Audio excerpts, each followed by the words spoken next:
is Maximus Decimus Meridius. I am your father. You like Huey Lewis on the news? Yes. And you're not sure about this, are you? You're gonna die, clown! What's the most you ever lost on a coin toss? Sir? The most you ever lost on a coin toss. Call it. Whose motorcycle is this? It's a chopper, baby. Whose chopper is this? Zed's. Who's Zed? Zed's dead, baby. Bring out today! This is a tasty burger. Yippee-ki-yay, motherfucker. Louis, I think this is the beginning of a beautiful friendship. Wait a minute. You ain't heard nothing yet. Welcome to the fucking show. Hello, welcome back to See What Sticks, a podcast about everything and nothing. I'm Russell. And this is Ben. And this is definitely not the second time we're recording this episode. Take two. Take two. The other time, I don't know if it was my bad or Spreaker's bad, but when I was uploading the podcast, it was like 85% there, then the files got corrupted, and it wouldn't work. So, we're doing it again, but we're getting we're doing it the second time, so that means we're going to do it better. So, Ben, there's no news this week. I mean, there was news. There's a bunch of stuff that happened. We will cover that in next week's episode, because a lot of movie news and trailers and things have happened. But two big things have happened this past week. One of which got $1 billion, and the other of which had a retweet of a certain name 2 million times in under a day. It did. Yeah. Yes. Yep. Tonight we're going to cover Game of Thrones, the Battle of Winterfell, or as the episode is titled, The Long Night. Yep. And then later we will cover Avengers End Game. Yes, we will. So, we are going to go through Game of Thrones. And I realized that I know this, the working title for the new Game of Thrones spin-off series is The Long Night. Which a few journalists have written, and this isn't just pure speculation, it's based on interviews, casting, descriptions of certain roles that were casted for, locations, and other pieces of insider news, that the new Game of Thrones series, which may be called The Long Night, may be called something, it's like a prequel when the wall was built, will explain a lot more about the origin of the Night King and the origin of a lot of things that have been talked about in the books that the show hasn't even touched, where there's a lot of historical things that have been referenced. And this show will cover all of that. And that's why people think they haven't done it in Game of Thrones, because they're doing a whole separate show for it.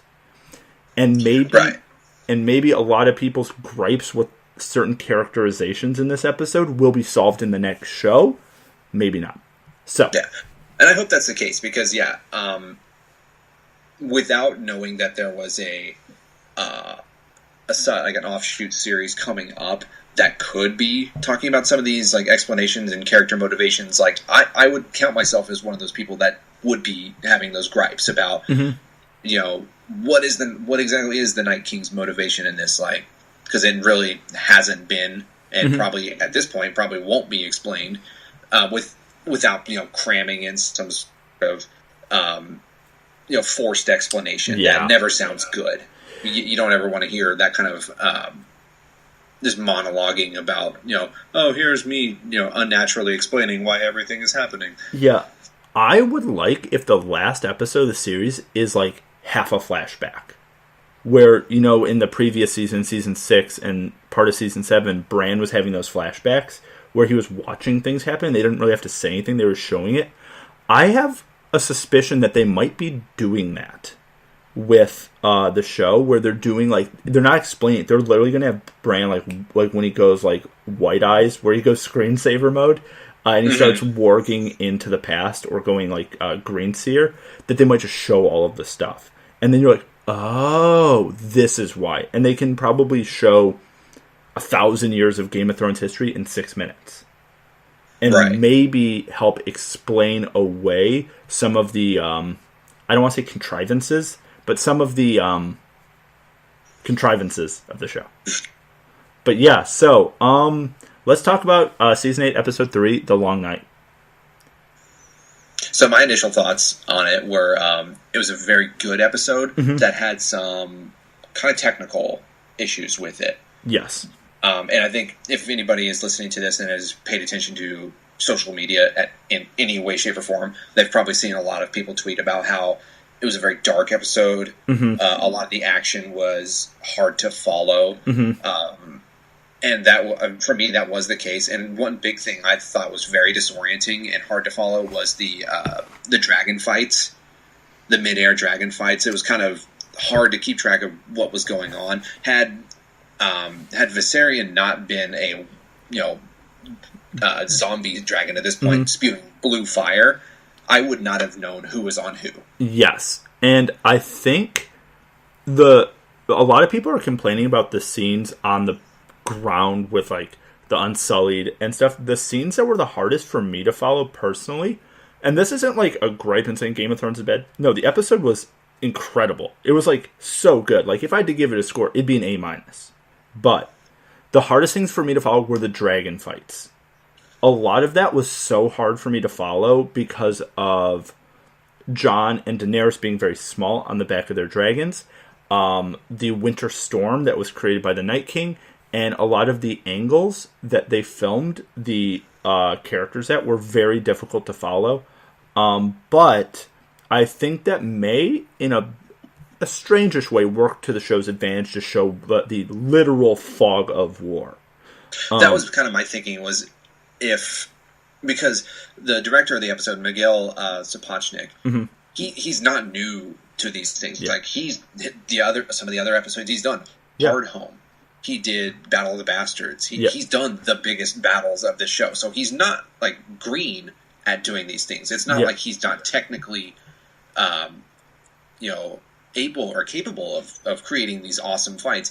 So that leads me to kind of think like, was the fog of war or like the disorientation and inability to really see everything that was going on, like was that by design? It might have been because, I mean, Game of Thrones, the budget is essentially infinite.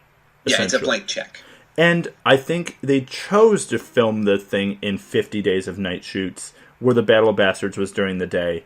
And they chose to do things like this. Like, they were kept referencing in the behind the scenes the Battle of Helm's Deep against the Battle of Pelennor Fields, where you can tell the Battle of the Bastards is a lot more like the Battle of Pelennor Fields in Lord of the Rings, where it's daytime, there's the horse charges, there's these other things that are very reminiscent of Tolkien and Peter Jackson's films, the good ones. And this is much more Helm's Deep, where it's a siege battle. Yes. Instead of an open field of war battle. And maybe it was a bit of that, but also I do like some of the creative choices with fire, and that's the only light you get is orange in the background and smoke. It was really cool, but also it is really hard to follow. Like, you're trading off style points for, what would you call it, making a very legible scene in a film term. And also, I think there was budgetary things as well. Mm-hmm. Like, even though, we just said, like, we're given a blank check, we're kind of being hyperbolic about that. Yeah. The showrunners do have a limited amount of money that they can use. And I think one of the creative choices they used to get around that, which was one of my favorite parts of actually this whole episode, at the very beginning, when the Dothraki army charges full flaming swords into pretty much darkness. Mm-hmm. Well, like, you could think like, well, why didn't we see that big awesome battle? Well, it's incredibly difficult and costly to do CGI horses and like horse battles and stuff like that. So like an entire army of Dothraki on horses, that would be just impossible. Such an errand to do. But I thought that how they did handle it was, them charging into the blackness and then each and every one of those flaming swords getting extinguished one by one. That was chilling. Yeah, it was awesome. Perfect for what it needed to be. And then I know people are going to say, well, you can do it because of blah, blah, blah. Game of Thrones has the same philosophy that Peter Jackson did with Lord of the Rings. Do it practically. And we're going to talk about the Marvel movies later, but the Marvel movies can get away with a lot of CGI because there's like superpowers and superheroes and flying around and this like comic booky kind of magic, where this is a lot more grounded in reality. And if you turned it into a CGI explosion fest, it wouldn't fit the tone of the show. So you're going to have to cut corners or cut budget where you can. And it's the scene with the lights going out with Melisandre's fire sickles was haunting and worked for what it needed to. And it was a great way to set tone for the episode where you're like, oh, okay, yeah, they have flaming sickles. The Lord of the Lights got their back. They're going in there against like the White Walkers and the Army of the Dead, and nope. And then Jorah comes back with, he's just like, to like Tormund, he's like, no, we are totally fucked. And like they just got their shit shoved in about 8 seconds, and Tormund's like, oh no. And it works perfectly. That like 2-second exchange tells you that like this is not going to go well for us. Right. And then from there, it doesn't go well for basically everybody but our kind of main players in this battle, which was kind of a surprising thing, given the amount of storytelling kind of tropes we got last week. As far as like, here we're gonna give you a lot of heartwarming like things to look at for these characters. You should probably expect to not see them after next week, but we only lost maybe 4 or 5 people of note in this whole episode, which was very surprising. And I think a lot of people have been criticizing that. They're like, why didn't we lose more? And I think it's because people have been expecting Game of Thrones to kill people. They're like, Game of Thrones is the show that kills people. Also, sorry if you hear that jingling. One of my dogs is sitting with me, and she has jingly collars. So, blame her. I'm very sorry. And she's just sitting right next to me looking very cute. But, so, the thing is, people expect Game of Thrones to kill people. And I think... Yeah, no one's ever safe. That's the thing. That's what everybody always says. And I love that the show writers and George R. R. Martin, who did say he gives them the go-ahead on everything they do, he's like, yes or no on everything, is like, let's not kill him this time. Which is also, like, messing with your expectations. Again. But just messing with them in the other way, where you're like, oh, they're going to die. And like, wait, they didn't die? And then another thing happens, and he's like, fuck your fan theories. This is Game of Thrones. I can do what I want. And right. I think that mostly worked as far as like us seeing many major characters living through it. The one kind of little nitpick I had about it was there are many instances where the characters are portrayed in a shot looking like there is no way out. Like Sam laying on a pile of bodies, just kind of aimlessly thrusting his dagger upward. You know, Jaime, Brienne being literally engulfed by zombies. And it just like, okay, this is where we lose them. That's what I thought. I'm like, Jesus, we are losing so many people before the epic climax. And I thought that was really interesting to film it that way, and it did bring tension to the episode. And I think maybe this episode will become better on a rewatch when the season's over in 3 weeks. We can all rewatch the whole season and then look at this as a piece of the puzzle and be like, oh, yeah, that worked perfectly for what it was because we know the end. And, so let's get into the plot of the battle. Actually, spoilers, obviously. Yeah, if you haven't thought about that already, folks. So, the point of the battle was Bran was supposed to lure the Night King into a trap and kill him. And people were like, that's not going to happen because it's Game of Thrones. That happened. Yeah, it's exactly what happened. And everyone's like, yo, Jon and Daenerys are going to light him up, and he's going to die. That's how it's going to happen. Daenerys is going to go Dracarys on him, and it's going to kill him, because Bran's like, no one's ever tried Dragonfire. They tried Dragonfire. It didn't work. And So, who kills the Night King? Our favorite little girl. What do we say to the Lord of Death? Not today. And Arya kills Night King. I loved it. I was so happy. And because everyone's like, it's going to be Jon or Dany who comes up from behind him and kills him. Nope. And that's what I think everyone online is pissed. They're like, why wasn't Jon or Daenerys? And this whole Azor Ahai prophecy of like this prince or princess who is promised. And if you look back at the show about like Arya, she also fits all of those little pieces as well. And it's just no one was looking at her. They were all looking at Jon and Dany.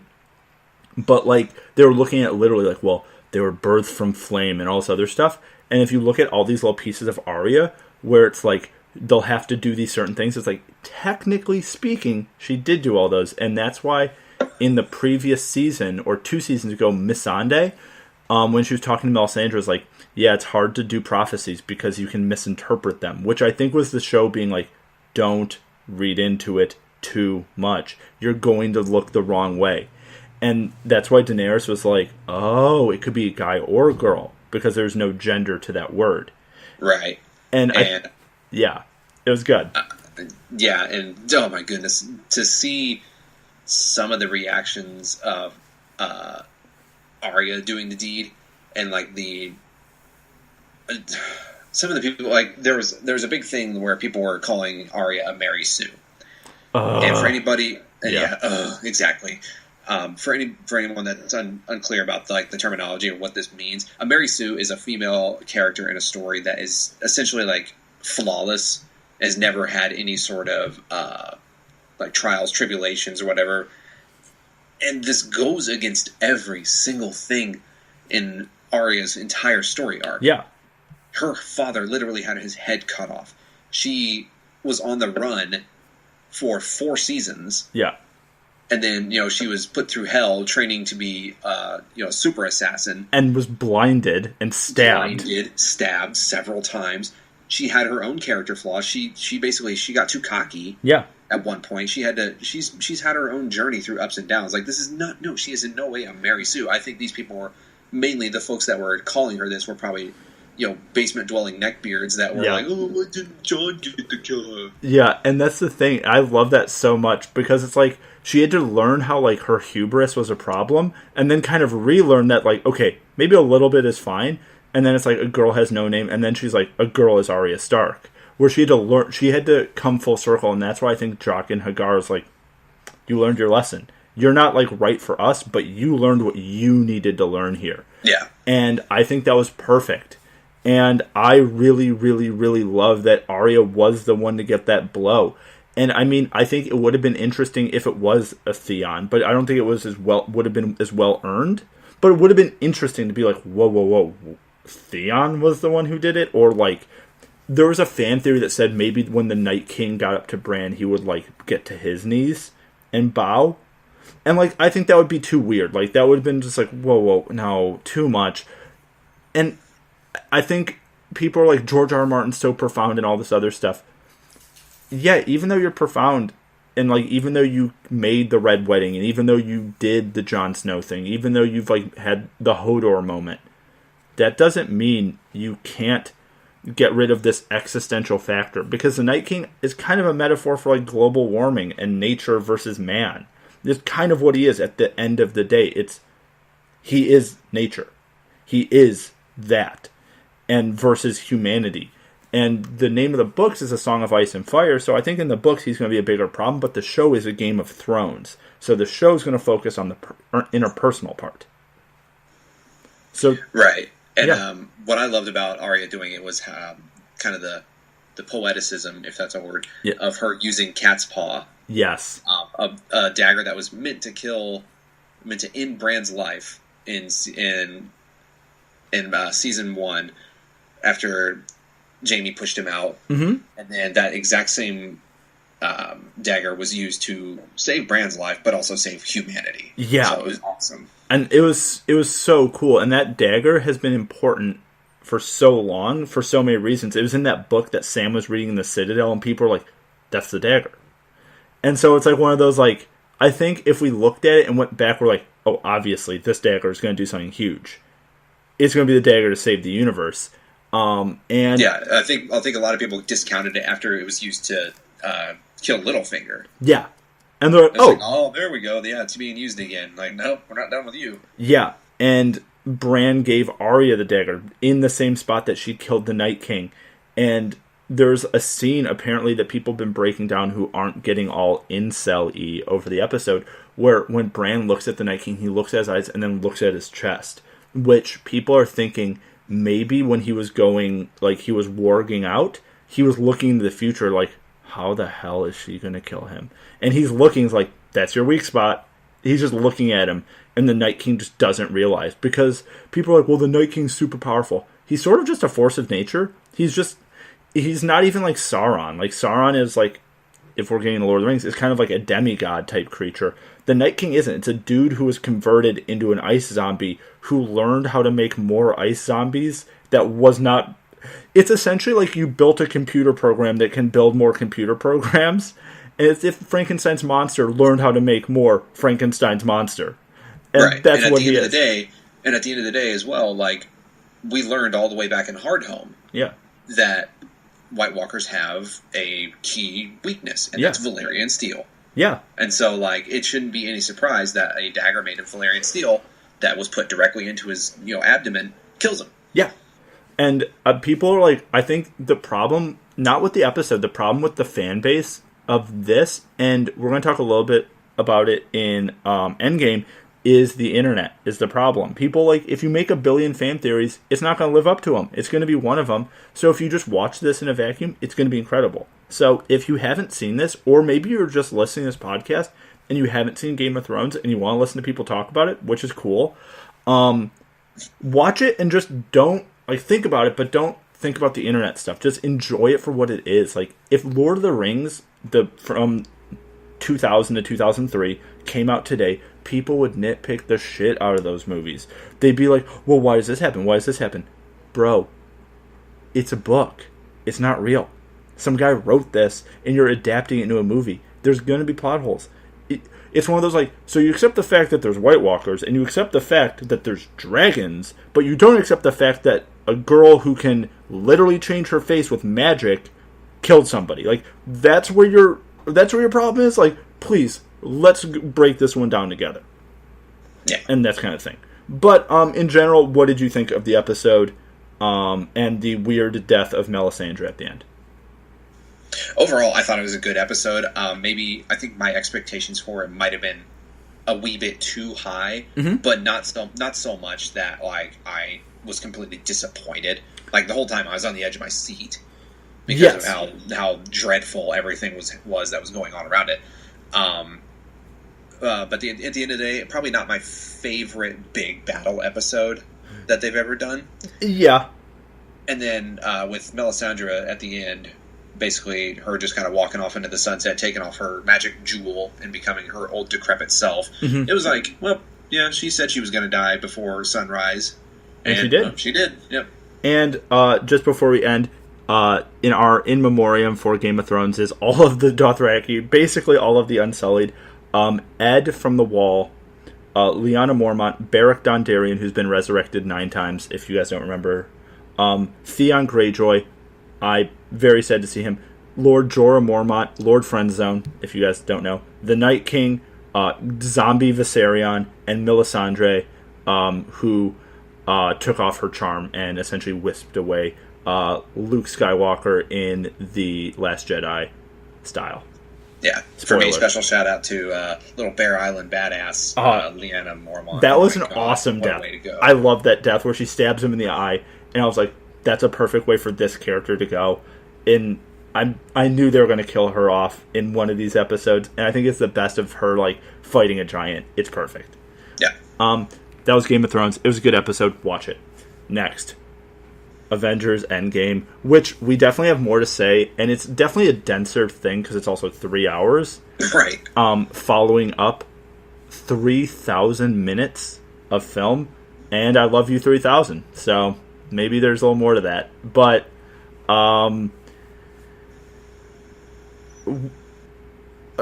if you had to give this movie a test grade, what would you give it? Test grade, B+. I'm gonna say A-, but okay.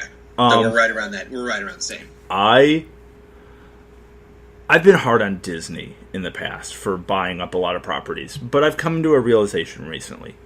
The only reason I genuinely would like to believe that the executives at Disney don't want to destroy the entire nature of the film industry and all this other stuff.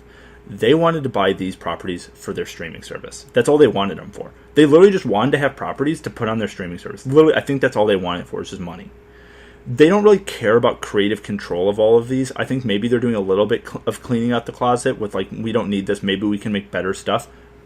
Disney has a really good track record of making good stuff.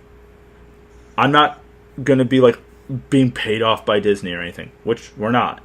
But I think that's why Disney's Please pay us, done... Disney. Yeah, please pay us. I'll sell out. Do it. I'll get a Disney tattoo on my In face. a fucking minute. Yeah, I'll get Mickey Mouse ears tattooed on. But I think a big thing is Disney is doing this. They bought Fox for a lot of these Marvel properties. They're trying to rebuy them up so they can make better films that are more accurate to the comics that people have grown up with and grown up with these stories. And I think that's really why they're doing all of this. I don't think it's for more of a nefarious thing besides making better films to make better money. They're not trying to destroy the fabric of film. They're really not. And I think you can see it in this film and a lot of the others. These are love letters to comics and love letters to fans. Is really what these are at the end of the day. And people are going to be like, these movies aren't like the next Shakespeare, or they're not this. But maybe they are. Maybe they are. Maybe they are like when people look at like Ben-Hur, or they look at the Ten Commandments, or they look at these other films from the past, or like a Citizen Kane. Maybe in 80 years from now, people will look at Endgame or Infinity War as the next benchmark of like, it was that, then Lord of the Rings or something, then this was that next thing that you'll watch in film school 30 years from now. And I think there's a reason for it. And it's because the Russo brothers, yeah, they're not the most auteur directors, but they've just capped up 20 movies and then 22 movies of movies incredibly successfully and incredibly coherently, which is a feat in itself of directing and storytelling. And from a film aspect, way to go. Yeah, pretty much agree with all of that. I would say that between this one and Infinity War, I give the edge to Infinity War because of the sheer amount of characters it did have to juggle. Mm-hmm. With Endgame, there were, by way of plot, less to have to handle. I thought that Infinity War's overall plot structure was done a little bit better than Endgame. However, Endgame is still an incredibly good movie. Yes, it was a grand way to end over a decade's worth of the MCU in a way that was satisfying. It hit all the emotional beats, especially with and also this spoiler alert is still continuing. Mm-hmm. If you don't want to know anything about Endgame, you should probably have already turned off this podcast. Mm-hmm. But yeah, it hits all the emotional beats with our loss of Tony Stark at the end, mm-hmm. and also our loss of Black Widow about 2/3 of the way through. Mm-hmm. I don't think there was a dry eye. No. Once Tony's funeral hit, especially, it was the waterworks started when Tony actually died, but at the funeral, holy shit, what a moment. Yeah, because then it was real. Because when he died on screen, you're like, oh, they can bring him back because it's Marvel, but they did the funeral. That made it real. They had everyone in black. They had everyone there. And one thing I really did love about this film, besides, they unsnap everyone, the Hulk unsnaps everybody, they didn't bring back Loki or the Vision. I like that, because those people died before the snap. They weren't, people in the snap weren't dead, they were erased, so you unerased them, but people who actually died, like Gamora, weren't brought back. Or Black Widow, were not brought back because they're dead. And it shows that in this universe, when someone dies, they're dead. Now, this magical Infinity War snap is a little different, and that's why people are like, well, death doesn't matter. No, it does. The characters who actually died are dead. They're gone. And I love that the Russo brothers and Marvel and everyone else are willing to stick to their guns on it and be like, no, they're dead. Yeah. Another thing I did like about Endgame was, it really was a movie that was focused on our core 6 Avengers. Mm-hmm. This was their last movie mm-hmm. as a group. So it was their story, but the amount of attention that was given to Ant-Man and Nebula was very surprising. They were key aspects to this plot. And I actually like that, because those are two characters, and Hawkeye in a lot of ways were characters, Hawkeye less so in this, but those two, kind of three, were characters that have been really kind of shit on in the past. And in this movie, they really got their time to shine, and they showed how useful they are as superheroes. And, like, let's say there's, like, a little girl or a little boy who, like, love these characters. They get to see their favorite character shine in this movie. And I think in previous movies that's happened with Black Panther or all the solo films, and we are going to get a Black Widow solo film. We're going to get a Falcon and Bucky TV show on the Disney streaming service. I think everyone's favorite character will get a moment to shine if they already haven't, and I think that's really, really cool for whoever your favorite character is in the MCU. And before we go on to most unexpected moments, quick plot synopsis and the end. Who's your favorite character in the MCU? Favorite? Oh boy, I think Thor has turned into my favorite since Ragnarok. Since Ragnarok and Infinity War, where he kind of teamed up with Rocket and the other Guardians. Like, Chris Hemsworth's comedic abilities have come out of nowhere, and he's easily the most entertaining. Avenger of like the core Avengers. Yeah, when it's like strongest Avenger, fastest Avenger, most entertaining Avenger is definitely Thor. Traditionally, my favorite comic book character from when I was a kid, going to now, I think everyone loves Superman and Batman, but that's DC. We're not talking that. I love the Hulk. I've always loved the Hulk. I think it's a really cool character that he battles himself. Like, he's literally his own worst enemy psychologically. And I love that they did the Hulk justice in this movie, because they made him Professor Hulk, and they showed both sides, where it's like the scene when they're back in time in New York, where it's like you see the real Hulk, where it's like, I hate stairs, Hulk smash. And then you see the new, like, Professor Hulk, Bruce Banner, where he flips over the motorcycle. He's like, that smash. It's like you could see, like, the evolution of this character and how he comes to peace with himself, and how he's like, the Hulk isn't my enemy. The Hulk is a tool and part of me that I need to embrace. And I think there's, like, something to be said for that character and what that really means for what the Hulk is. Like, when you look at, when there's a joke in Deadpool 2 where it's like, yeah, we get it. Okay, the X-Men are like an antiquated, like, reference to racism in the 60s. We get it. Or, like, the Hulk is also a reference to something. And obviously Black Panther is. Obviously these characters are references to something. And that's why I like the Hulk so much, and this character, he makes peace with himself, and I think that's super cool. So that was my little bit of rant on him, and he was also very funny in this movie, and very, very useful. Oh, yeah. So, Ben, what is the plot of this film?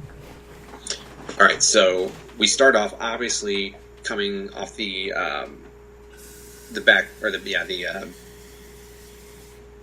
events of Infinity War. We're dealing with the fallout of the snap. We're looking at our remaining Avengers and group of people. Sorry. I'm sure Ben saw you off screen. So Avengers? Yes. So, we open up Tony Stark and Nebula kind of drifting through space, pretty much unsure whether they're going to make it, until all of a sudden we see Captain Marvel come save the day. She brings Tony's spaceship, the Guardians of the Galaxy, their spacecraft down to Earth. Everyone kind of regroups, determines what they're going to do. That plan is, let's go find Thanos and kill his ass. Yeah, because kill his ass / get the Infinity Stones back and try and see if we can reverse this thing. They do find him thanks to pretty much everyone's combined brain and Captain Marvel. They go to his little farm, or the garden, I think is what he calls it. We find out that he's destroyed the Infinity Stones. Him doing that almost kills him, and he's like, sorry, you're not getting them back. And Thor takes his revenge. And cuts his head off. Exactly. Cuts that motherfucker's head off. And there's blood. There's blood in this movie. Thank you, Marvel. You heard all of our, like, everyone's collective been like, in the comics there's blood, so why aren't there blood in the movies? And the Russo brothers like, okay, there's going to be blood in this movie. Yeah, I don't think you can ever have a clean decapitation. No. And then they jump 5 years, which shocked me in this. Because I think a lot of people knew there would be time alteration, but I thought the movie was going to start. They were going to go somehow see Thanos or meet up with Thanos, get their asses kicked, and then try to get the Infinity Gauntlet. I thought that's what the plot was going to be, and I had a spoiler for it. That's what the spoiler I read was, that I said last week, where I was like, I had the movie spoiled, blah, blah, blah. I had the movie spoiled the wrong way, so there's a lot of surprise for me in this, where I was like, wait, they were wrong. There's two things that were right, and we're not going to talk about that. Well, we already did. One is Tony Stark, and there's another thing that was right.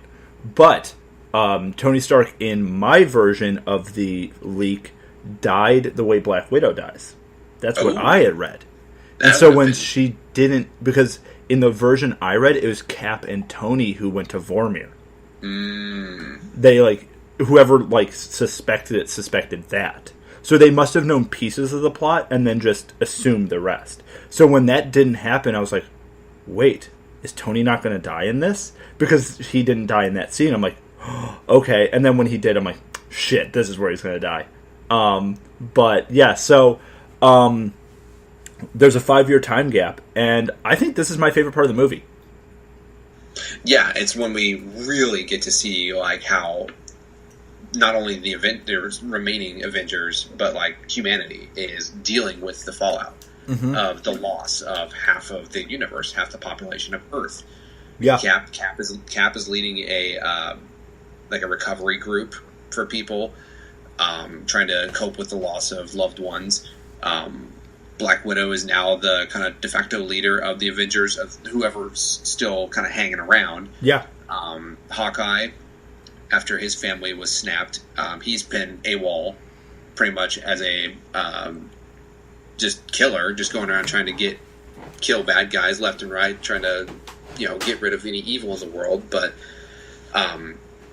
Black Widow's still looking for him, and really everyone else is just kind of, I guess, looking for any sort of solution, like if there's any hope at all of undoing what happened the prior 5 years ago. Yeah. And then also, and Tony Stark, he's just done. Him and Pepper have had a child. He says, okay, or his thoughts are, it is unfortunate that everyone has had a loss. I have personally gained a member of my family, of a family, and I have to protect this at all costs. And I think that's really important. Also, his daughter's name is Morgan Stark, which is a reference from the comics to an evil Stark. If you guys don't know what that is, read the comics. It's really cool. It's his evil uncle in the comics. But yeah, that's a really cool reference that the Russo brothers put in, which when I heard Morgan Stark, I'm like, that's a thing that I know because I'm a geek. But, so that happens, and I think that scene, and later a scene with Cap in that same sequence, is like, go get a life. Like, leave this behind. Like, there's other things, which I think might be one of the most important lines of the film, which is like, dude, go get a life. And then Cap later does take that advice. And so Tony Stark, as being Tony Stark, figures out time travel by accident. He's just like tinkering around. He's like, I figured it out. And he tells Pepper, and she's like, that's cool, honey. Are you going to go save the day? And he's like, yeah. And she's like, okay, I'll see you later, kind of thing, which I think is really funny. And this is after a random rat actually comes and brings back Ant-Man from the quantum realm. Yeah, and which he was stuck at the end of Ant-Man and the Wasp. And that's kind of, the first iteration of time travel is kind of thought up between Hulk and Ant-Man. Yes. They try it out with comedically disastrous results for Ant-Man. Yeah. But yeah, so they take their idea to Tony because he's the only other person alive probably that could think up a way to successfully do it. He initially tells them, no, let sleeping dogs lie. But then, his Tony Starkness gets the better of him. And he decides to, you know what, we have to do something. Yeah, he's like, we have to do the right thing. And then they do. And I think one of the coolest moments of the film is when they are all walking in their red and white Infinity armor or their quantum armor. And then they all decide to split up and find the stones. And at one point in time during the Battle of New York, 3 of the 6 stones are in New York. So they're like, okay, we're going to go to the Battle of New York. We're going to get these stones.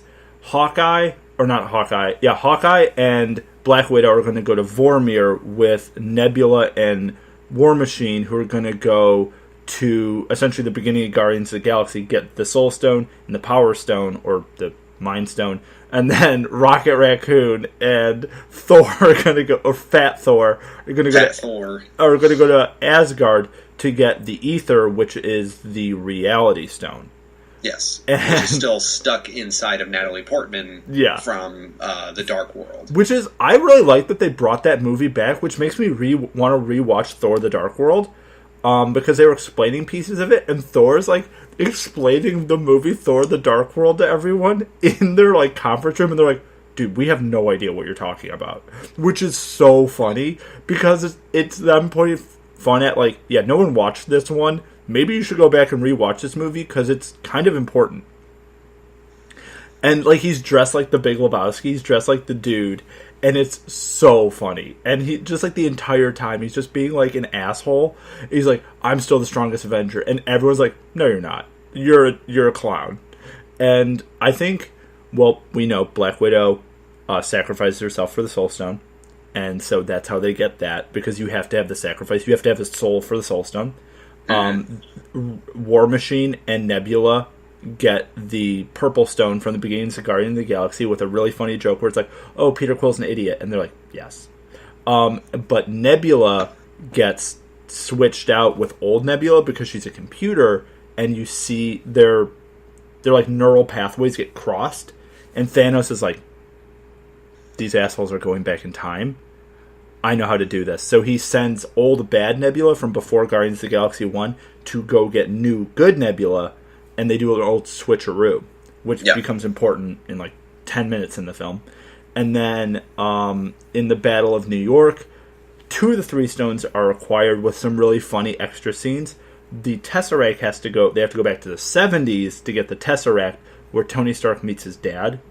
And he finally gets to say goodbye to his dad and doesn't realize, or his dad doesn't realize it, which I think is one of the best moments in the film. Where he's it's a really touching moment. It's very good. Where he's like, "Thank you."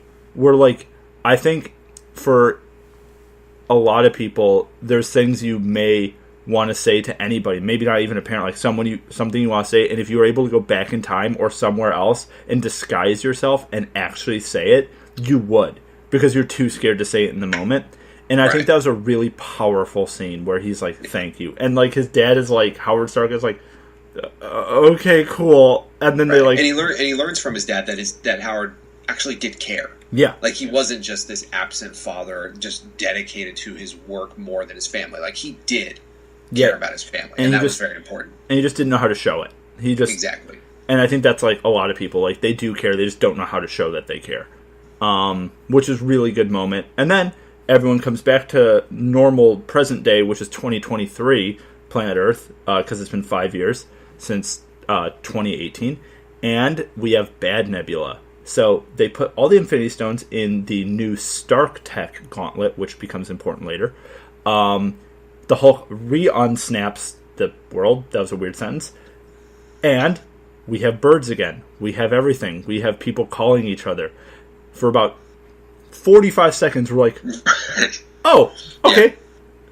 It's the briefest of moments of hope before, Thanos lays waste to the Avengers compound. Yeah, Nebula warps him back through the time machine, basically. Because they had got a hold of a sample of the Pym particles.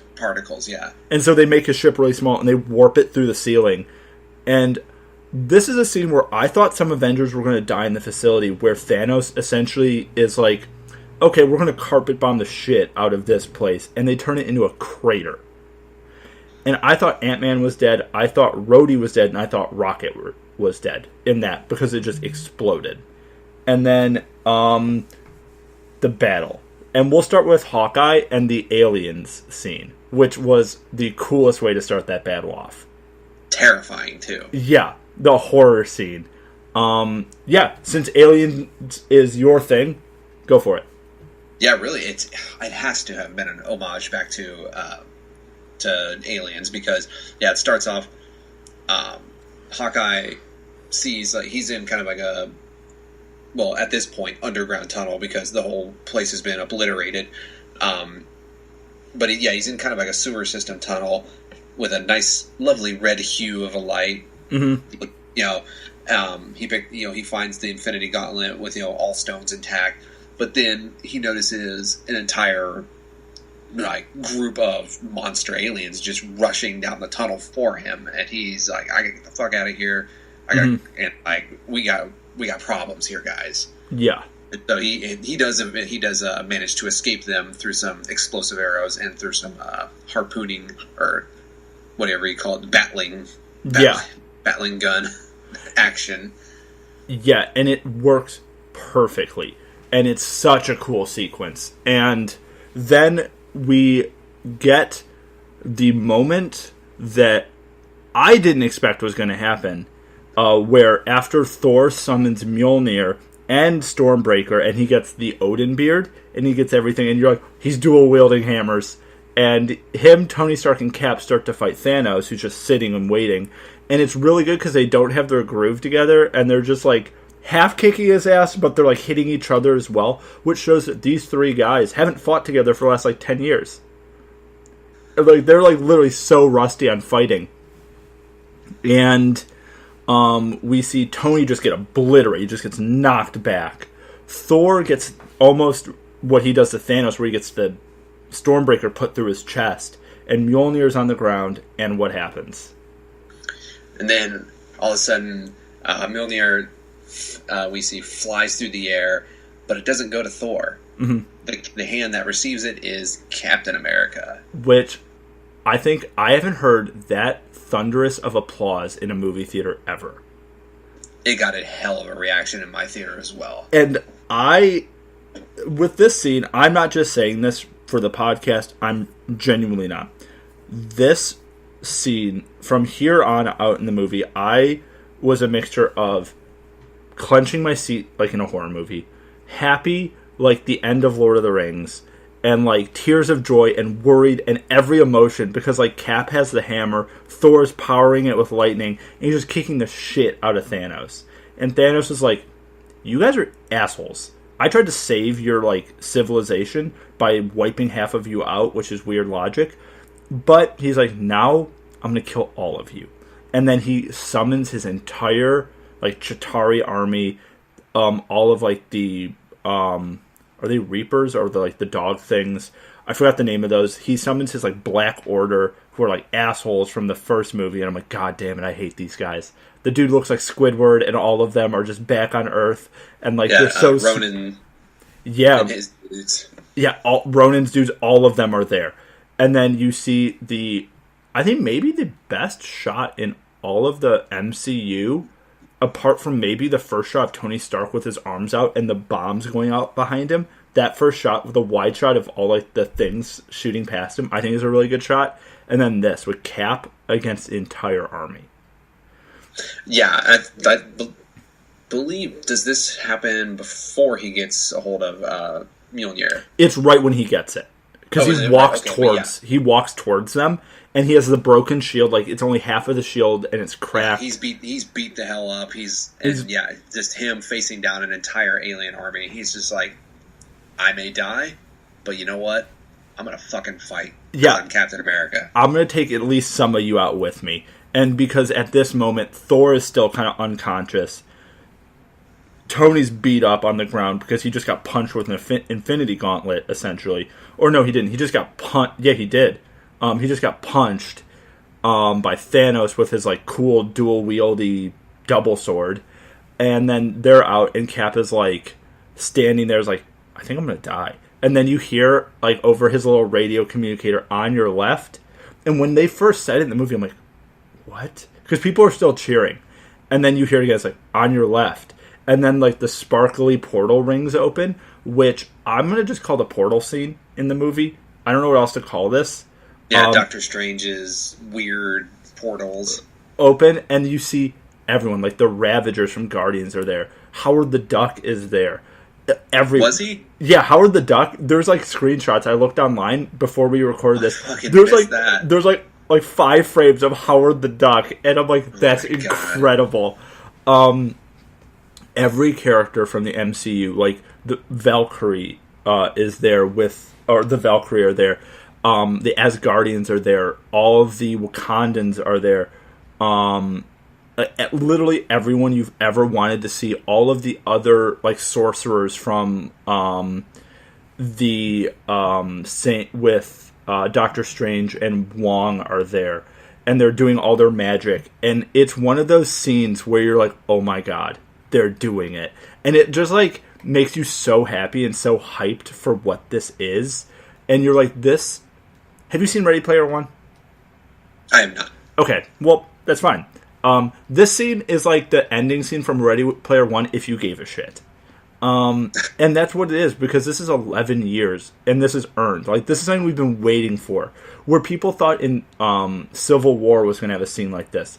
And I think the reason they held back in Civil War is for this kind of scene, because they wanted you to, like, they wanted to earn this kind of scene. And literally every single character that you love is there, and then Cap says it. He says the thing that they've been hinting at since Captain America 1. He says, Avengers assemble, and the music plays, and they charge into each other. And I actually think this battle, even though it's like a big CGI battle, is perfect for what it is. It's a hell of a battle. I will still prefer the Infinity War battle just because of the stakes at play there. However, this was still a very good battle. It really did give everyone something to do. It kind of highlighted every person in the MCU, all the good guys in the MCU, like their strengths and powers, gave them something to do. We get a really cool moment with all the female characters of the MCU that I really wish was longer, yes, and didn't feel as forced. Like, I wanted to see more of those characters throughout the movie.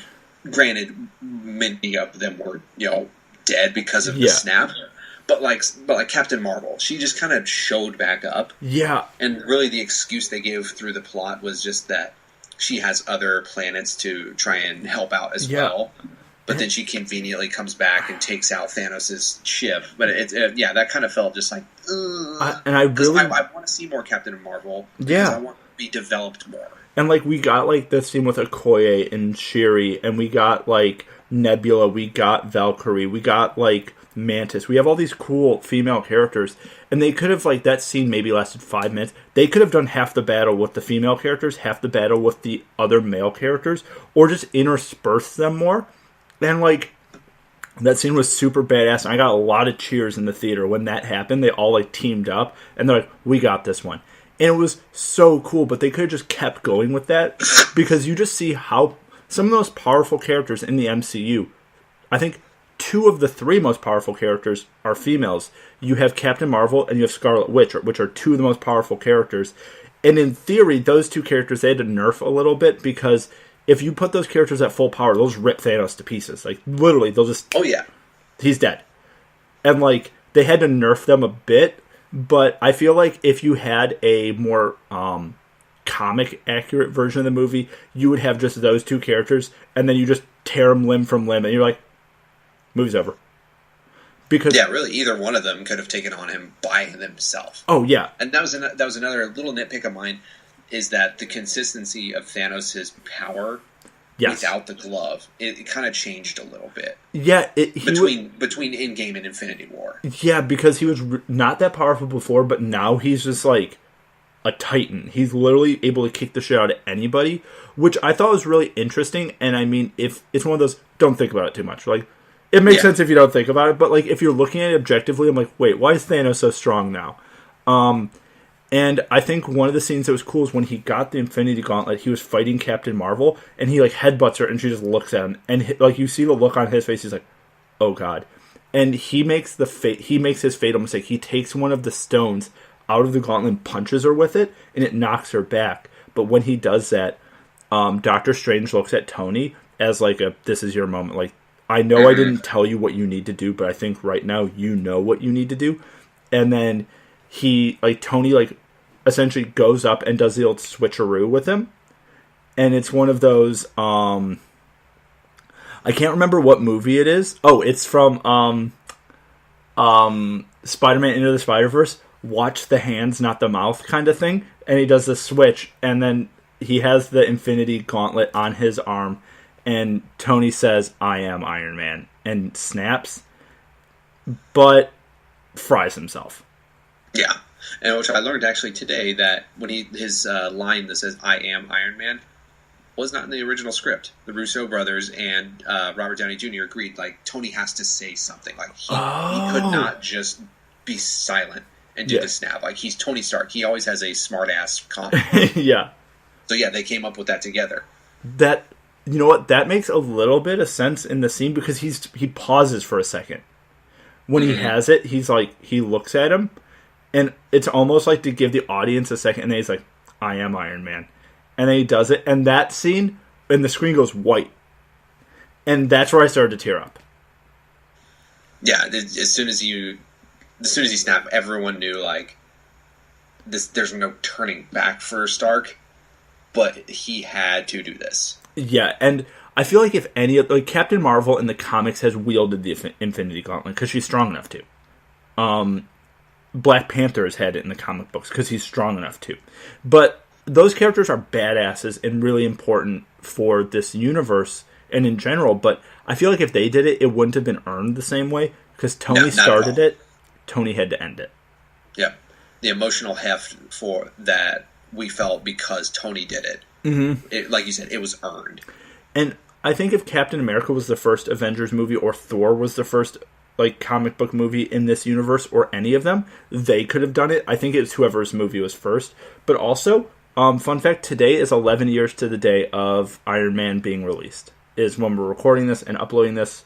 And I think that's really, really, like, powerful. That, like, I remember seeing that movie in the theaters, and I remember leaving and being like, this was different than other comic book movies I've seen. And I didn't know why at the time, but it's different. And it was... I felt the same way. I waited to see it until it came out on DVD because, like, the last slew of comic book movies that came out, aside from maybe the first two Spider-Man, like Tobey Maguire Spider-Man movies and the X-Men films, it's just trash.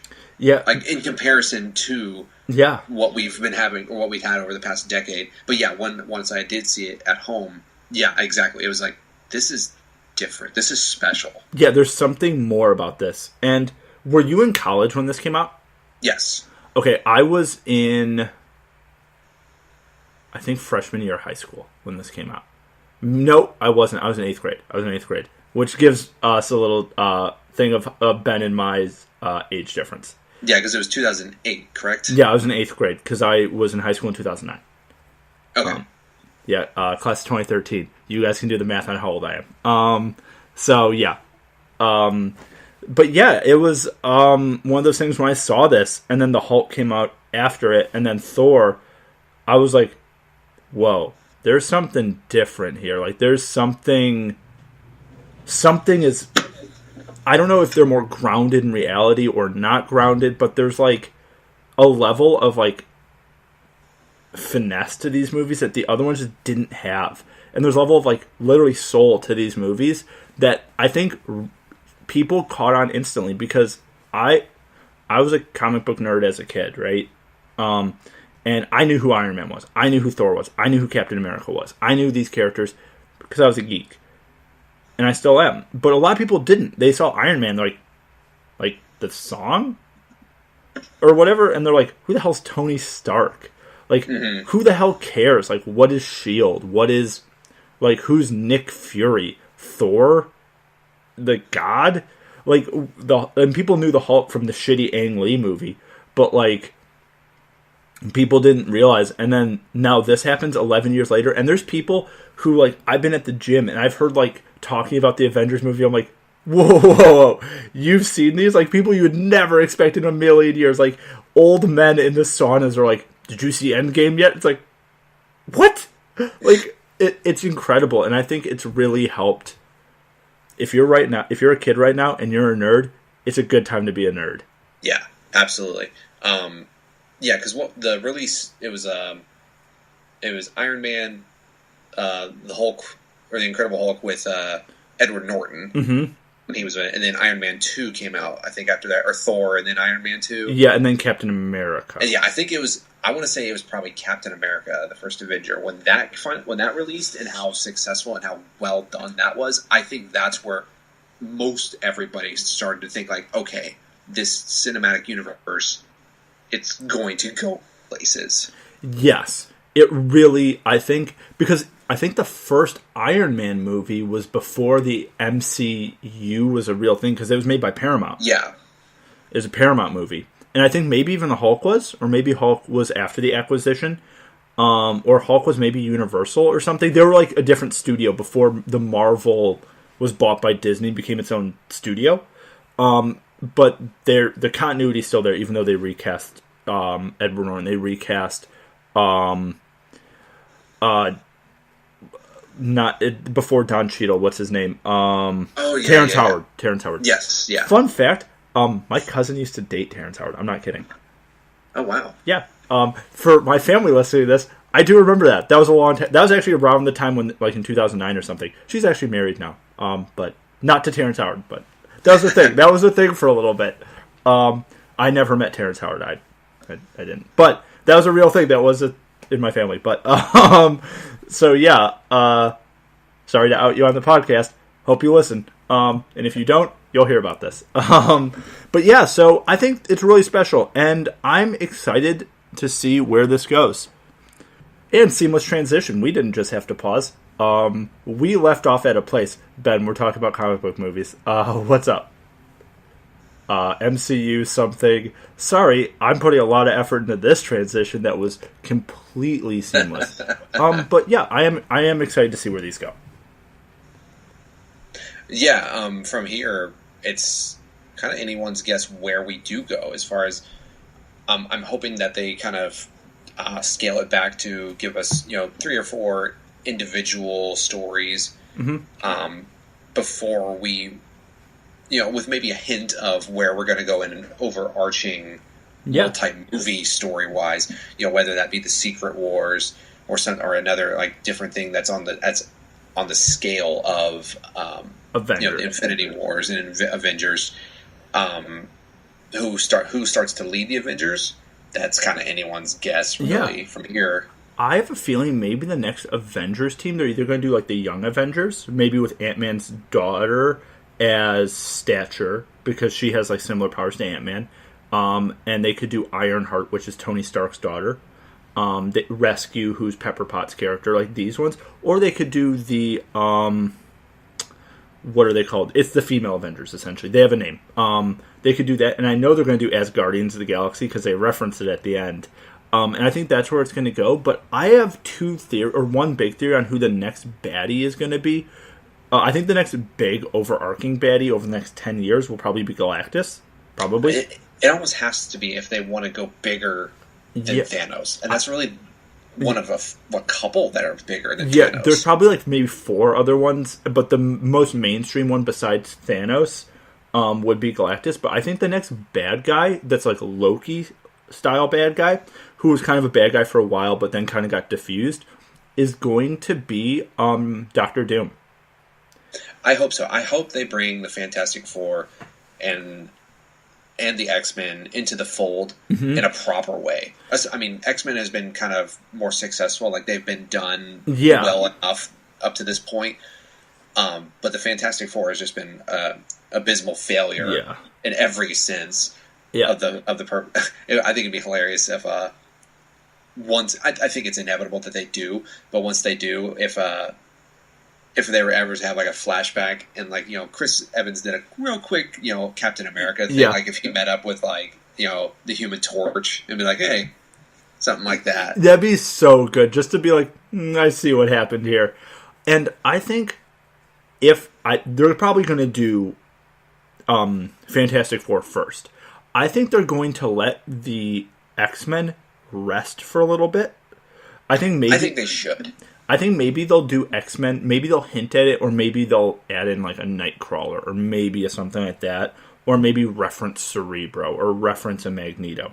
But I think they won't do full-on X-Men movies or mutant movies of any kind for a little bit. But I think the Fantastic Four, they're going to try to fold in pretty quickly because the Fantastic Four have a lot of cool villains, and they're very similar to the Avengers. I mean, Reed Richards is one of the leaders of the Avengers, and there's so much crossover there. Yeah, and I think they really can do a lot with it. And my thing that I think will be interesting, because people are like, these movies are eventually going to die out. Everything dies out eventually. But I think if the MCU keeps doing what they're doing, I think Kevin Feige at the helm of this ship is probably the best thing they could have ever done, because Kevin Feige is two things: very smart and a big old geek. And that's something that you need for these. And he clearly loves this, and he's happy with his fans. And I think they want to make fans happy, but they also want to make good stories. And I think there's only been maybe one or two of these movies that have been kind of like, what?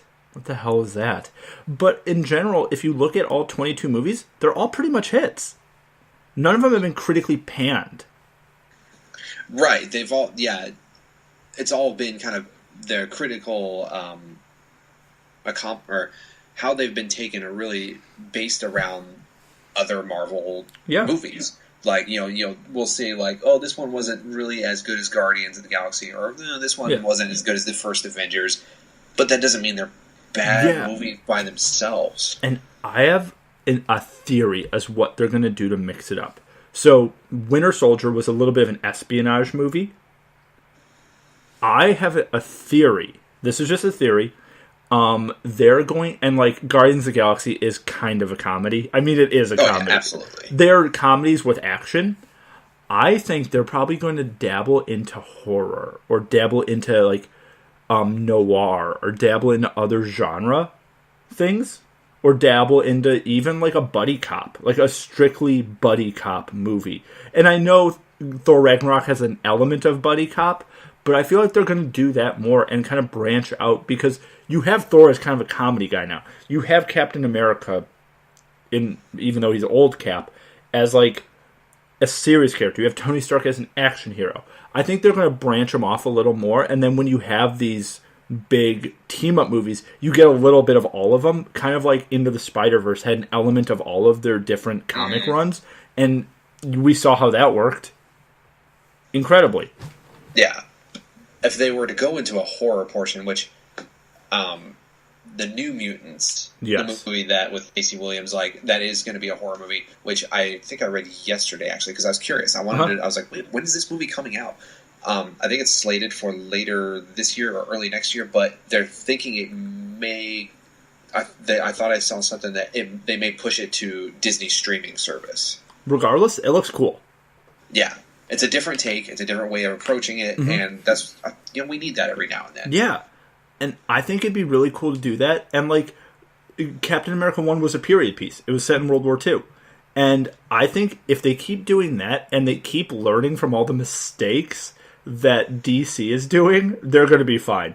And I have a feeling that even though like Shazam was good, and even though like Aquaman was good, I really think that DC has missed the boat on this one. Yeah, they can't keep trying to do big scale, like Avengers scales type of stuff. They need to take a step back. I think they need some new heads, like creative folks that are going to see like, okay, we don't need to take the Zack Snyder dark and fucking gloomy approach to this all the time. Like, we can make these movies fun. Yeah. A la Shazam, a la Aquaman and Wonder Woman. Those are the big hits, and they were very critically acclaimed. Yeah. Aquaman maybe not as much as the other two, but they were still like, this is a fun movie. Yeah. And but yeah, they need to go back and make. I mean, I think we do still have a bit of a saturation of Batman right now. Yeah. And it's weird that no one wants to play Superman or Batman. The two, I think, most mainstream. If you said superhero to someone, in general, anywhere around the world, you know what I mean. If you're talking, say Superman, be like Superman, and that's what they're going to say. Or if you're like American superhero, Superman. Or now they'll probably say Captain America or Thor or like Spider-Man or Loki because of the MCU. But like in general, if you went to the most rural place in like, let's go to Nepal, and you're like American superhero, they're going to be like Superman. Yeah. And it's kind of sad that Jeff Johns, who's kind of the Kevin Feige of the DC side, hasn't hit the nail on the head with it. Like, it's so easy. I think a big problem with Superman is he's boring to me. He's very boring because he is a god with one weakness. And like to try and figure out different creative ways for that weakness to be brought upon him by, you know, whether it's Lex Luthor or whoever else is like major Superman villains. It's like, you know, you can't do it that many ways. Like, I think what the old Superman movies with Christopher Reeve got right is they really focused on him as like the like Clark Kent style guy. And then with, you know, some sprinklings of like, oh yeah, he is still Superman. He's got to save Lois Lane and do this and that. Yeah. And like, do a Bizarro movie and have Bizarro be the hero. Have the bad guy be the hero in a lot of these movies. Kind of like what they're doing with the Joker. But the Joker isn't tied to anything else. It's literally just the Joker. And I think that's where DC was going to shine. Just do like the Dark Knight a bunch of times. Or not the Dark Knight, but do the Dark Knight a bunch of times. Just do a bunch of weird, essentially CSI movies or something, and you don't need to make a connected universe. Marvel did it the right way the first time. Don't try to be Marvel. They figured it out. Yeah, I think an interesting approach, which I don't know if it would work, would be to not try and connect all of them. Or I guess what I mean is like, there's 1,000 different individual Batman stories from the comic that are ripe for the picking to make movies about. I mean, like The Long Halloween was kind of a large basis for the Dark Knight. Yeah, but there's tons of those, and there's tons of those stories that are so good. If they were to just like make one-off Batman movies off of just those stories, maybe even cast a different person for Batman every time, and like, you know, everyone understands the story or like the origins of Batman. We don't need to keep retelling that. Yeah, you have to like rekindle the fire, and you have to start with twigs before you get to like a forest fire of like fame. Like, you can't just like expect one match to start everything off. You really can't. So you have to really get people to be like, you know what, this Batman guy's pretty cool, and stuff like that. And I think DC has some good ideas, but they just need to connect. And yeah, but also before we end, it just came through today. Ben texted me. I did see it. Rest in peace to Peter Mayhew, who is the actor who plays Chewbacca, or who played Chewbacca up until very recently. He passed away today. Yeah, pretty big loss. Very. Yeah. I don't know if it's quite sunk in yet, because this literally, the news came out literally just a couple hours ago. Yeah. So yeah, the news is starting to trickle in. People are, you know, the Star Wars actors on Twitter are starting to put out there, you know, like, you know, we hate to see this news, like, we're shocked, all that. So yeah, it's going to be an interesting next couple days to see how it really sinks in. It'd be almost like losing Frank Oz, who's the voice of Yoda. I mean, Chewbacca, I think, is if you see Chewbacca, everyone knows Chewbacca. You don't need to know Star Wars to know who Chewbacca is. It's like such a culture. It's like Yoda. It's like, if I can't do the Chewbacca like growl, I can't do it. But like, everyone knows the like, everyone knows that. Like, if you do that, people are like, oh, it's Yoda.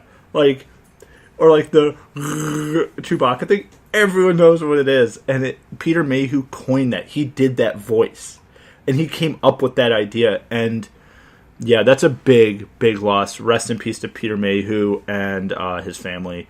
And I know the last few movies he did the voice for it, but he's a really tall guy. He had some like joint issues. Yeah, being that tall, it's going to bring on health issues and problems like that. So, but you know, he stuck with it. Yeah, and he still did a lot of the seated roles where he was in the cockpit. He still did that and put on the Chewbacca mask and all the other stuff. Yeah, and was a real legend. Yeah, by all accounts from all the cast members, they said he was the kindest guy you could ever meet. You know, he loved doing what he did for the fans. He loved being, you know, Chewbacca. Yeah, and that was his life. He's the opposite of Harrison Ford, who hates Star Wars and everything Star Wars related. Peter Mayhew loves Star Wars. Like, though Harrison Ford did put out a very, very nice statement about it all. Oh, I'm sure he did, because him and Peter Mayhew spent the most time on set together. Like, it's Han and Chewie. Like, even if Han hates Star Wars, he still loved Mark Hamill, loved Carrie Fisher and everyone. I'm sure he loves the cast and everybody. He's just like, I hate these goddamn movies. But, like, yeah. So, big rest in peace. Ben, do you have anything else to say before the podcast is over? I'll do a quick plug for a show called I Wish You Would Leave. Okay. With Tim Robinson. It's a new sketch comedy show on Netflix. Only like 15-minute episodes. There's only 6 episodes. You can binge it tonight if you wanted to, but it's one of the funniest new things I've ever seen. What's it called? I Wish You Would Leave with Tim Robinson. Cool. I will 100% check that out. I'm looking for a new comedy thing. It's very absurdist comedy. So if you're like kind of that mindset, and there's a lot of good cameos from other comedians and comedic actors in it. So highly recommend it. It's very funny. If we're gonna plug something, there's 2 things I'll plug. One of them is free. Anyone can watch it. It's on YouTube. It's called Rostered On. It's from Australia. It's about working at Best Buy, and it's super funny. It came out last year, and the season 2 is coming out, so it's a 100% free TV show you can watch. Really, really good. Very British Office-y. And then I'll plug another show that's also, now it's off the air. It's called Peep Show. I think it's on Netflix. It's all shot in first person, and it's a British show. It was filmed over 15 years, and it was there's 9 years between each season kind of thing. Very funny, very good if you like British humor. Give it a watch. Those are my 2. Quick correction for mine. It's I Think You Should Leave, not I Wish You Would Leave. Okay, I Think You Should Leave is what Ben's is. Okay. Yes, pardon my flub there. No, it's all good. I will put that in. So, I'm signing out. This is Russell. We have a website. We have all that stuff. Contact us. Ben, sign us off. As always, thank you guys for tuning in. We hope to catch you next week. We want to see our listener base grow and grow and grow to the point that Thanos feels like he has to eliminate half of us. Yes. This has been City with Sticks, a podcast about everything and up and nothing. Hoping to catch you next week. Good night. Bye-bye.